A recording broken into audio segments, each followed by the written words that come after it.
What is going on, good people of YouTube? It is me, Chavez, back with another Prize Picks video for you. Today is Saturday, January 28th, 2023. I got three core plays that I'm excited to share with you today, all of which we're going to go over on. I'll drop a little bit of insight on why I like each of these plays, and then you are free to do with them whatever you want. Put them in a three-man power, add them to your current research, and run a six-man flex out there. The choices are endless. So I thought we'd start over in Houston or over in Detroit, where the Pistons are hosting the Houston Rockets, because we have two of our three core plays coming from this game. And I really like a lot of players from this game, but narrowing it down, we have to do that. We can't just play every guy on the slate. So I'm going to start with Jaden Ivey, and I'm looking at over his rebounds and assists. Currently, line is set to 9.5, and when I look through his game log, he's hit this number pretty consistently. And breaking down each of his quarters, he is very consistent. I don't believe there's a quarter he plays where he doesn't pick up an assist or a rebound. And one of the things I really like about him and the way they use him in Detroit is he plays well into the fourth quarter, even when games are out of hand, which is a great sign because you can't score points, you can't produce fantasy numbers if you're on the bench. So he's seeing significant time in the fourth quarter, which is what we want. And I wouldn't say all of his production, but a nice chunk of his production is coming in the fourth quarter. And when I thought about it, I believe it's due to the fact that some of these games are just out of hand, and going into the fourth quarter, he is seeing a lot of the second unit guys on the opposing team.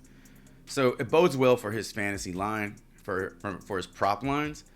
And I think he's in a good position today versus the Houston Rockets, who are banged up and probably going to be rolling out like Garrison Matthews and Josh Christopher out there today. So in terms of his overall production, I like it. But today we're focusing on rebounds and assists.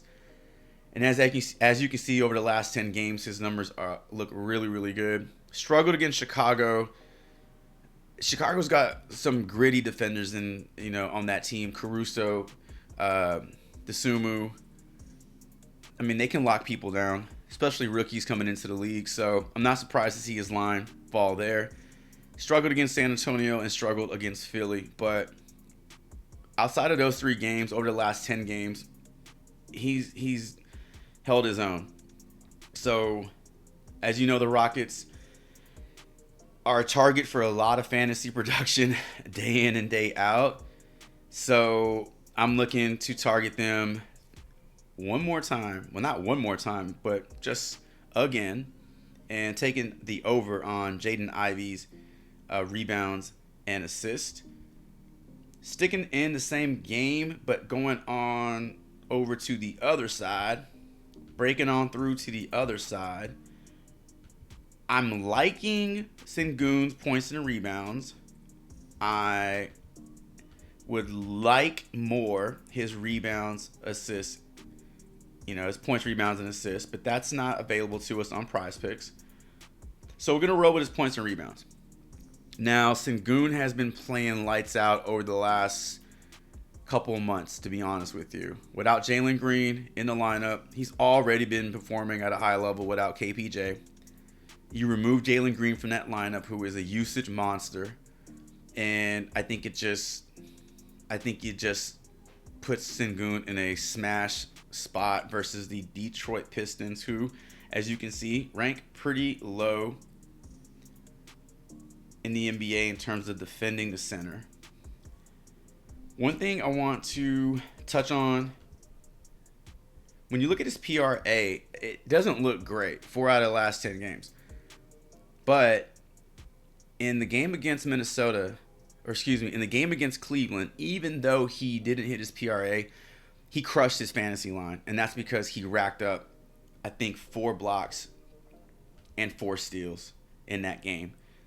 This is what's going to help fantasy score. So if fantasy score drops for Sengun, I'm liking that one as well. Another thing to keep in mind versus Cleveland, Sengun and a few of the other starters did not play in the fourth quarter. So he literally put up 28 PRA in 3 quarters. And he was on pace to hit his PRA. I think it was like 32.5. So those things happen in the NBA. Starters get pulled. Coaches make decisions. We'll never know why they do certain things. When you look at the game log, you have to be able to dig in a little deeper and not just take it at face value, because a lot goes on in the course of a game.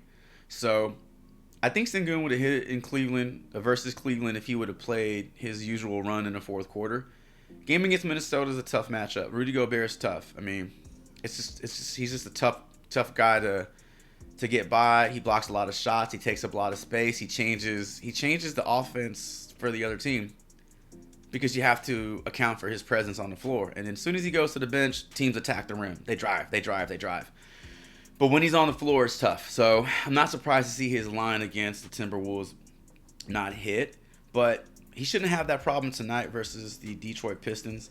I like him over his points and rebounds, PRA, and fantasy score when those drop.